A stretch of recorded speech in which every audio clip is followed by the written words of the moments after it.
启动了。你们先往那边，我直接按，我来按。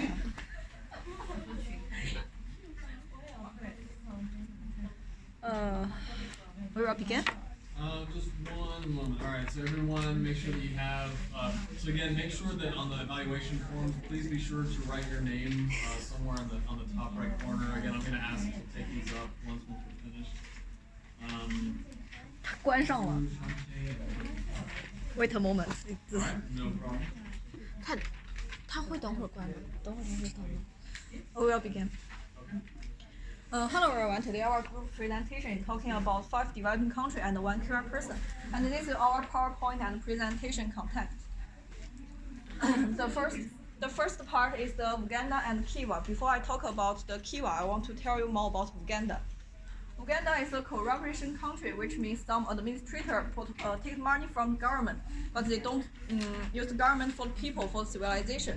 They just put money in their bags. This is the corruption. And you can see all the risk area is the government apartment. That means when some businessmen give money for the government, they need to give money on their desk. That is non-transparent. The Uganda's economy is rising, but because of corruption, the poor people is also rising to a very high percent, and you can see the percentage here, and you can see how poor the Uganda's person. And Uganda's the income is from the farming. They have the big content of the oil, but they don't have the technology to dig them out. So their income is farming, and 90% of farming is working by the woman.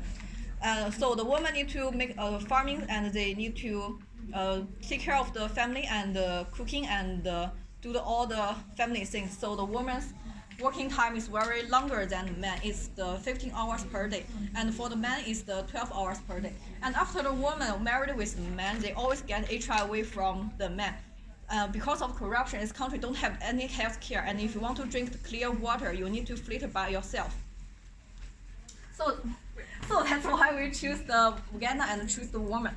This woman's name is Winnie. She have 4 children, and she's a widow, which means she don't have husband, and she want to learn money to buy a big land and some cows for her children's education. You know, education is very important for poor people. If you don't have a good education, you don't have a good job. It's just like a circle. You're born in poor family, and you're born for all the generals. And we want to tell you more about another developing country to compare how the Uganda is developing and how this country is developed. First one is Brazil.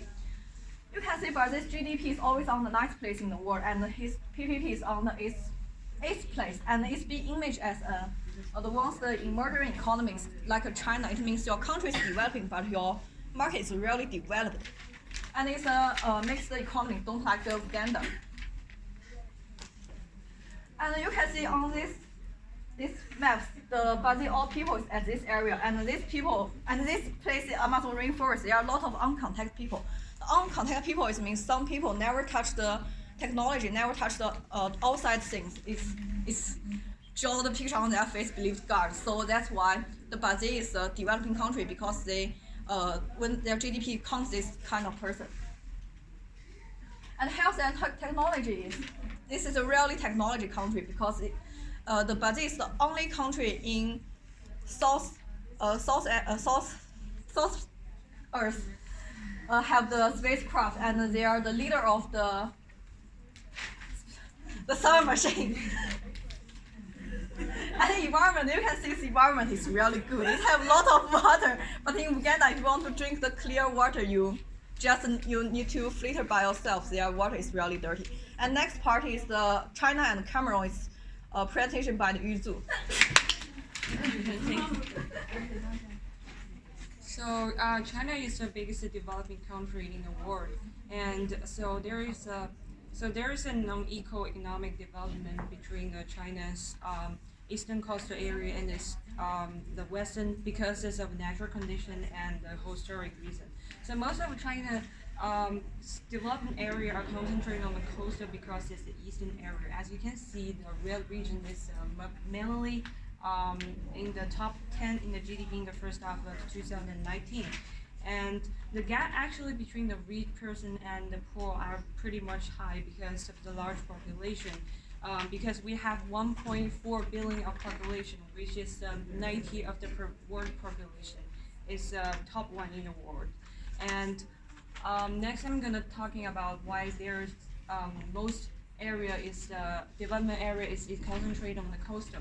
So in the 1970s, 1970s, so Chinese is like China is a big rural urban nation, and 30% living in the poverty.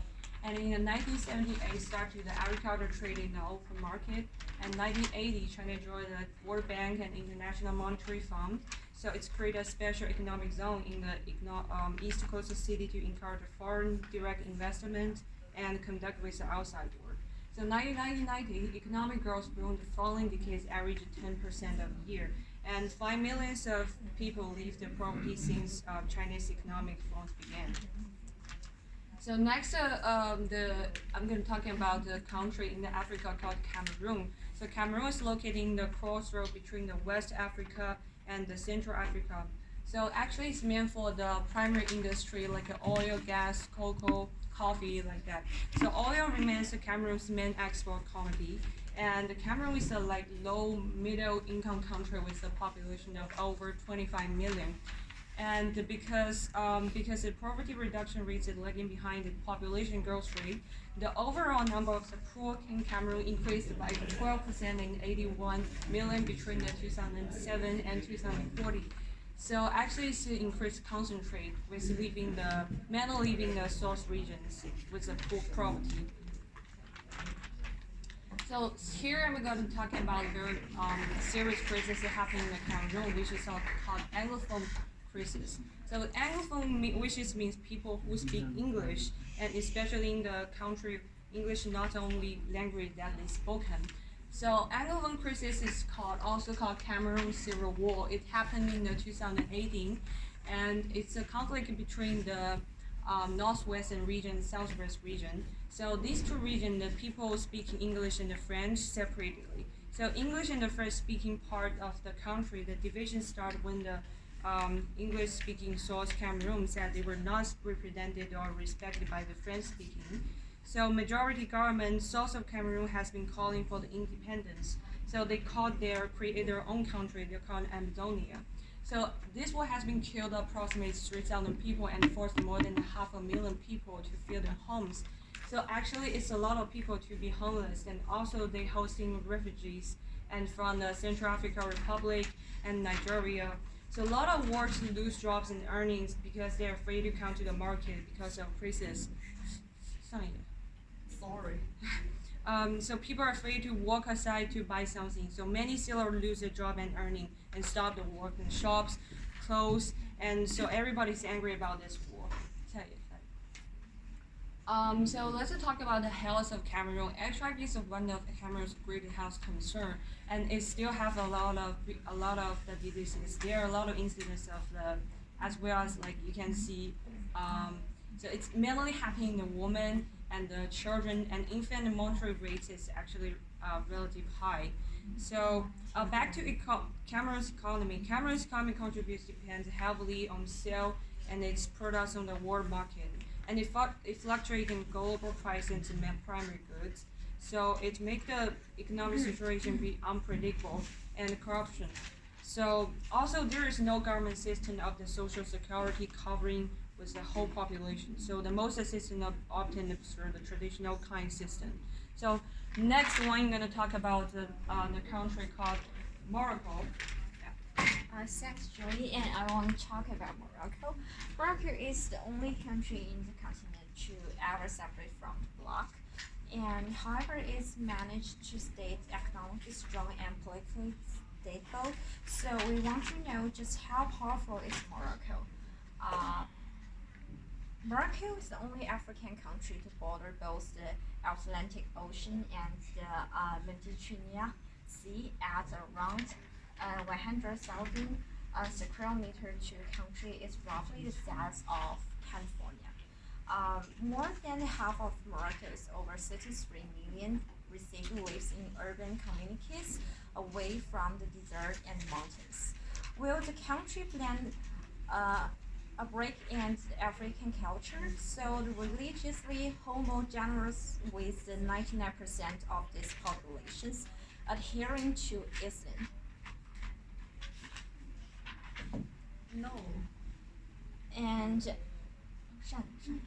and economically, Morocco has expanded and diversified in the last 4 decades. And in the middle, in 1918, the country was severely in debt, but through privatization and the neoliberal investment politics, Morocco turned its economically around, and since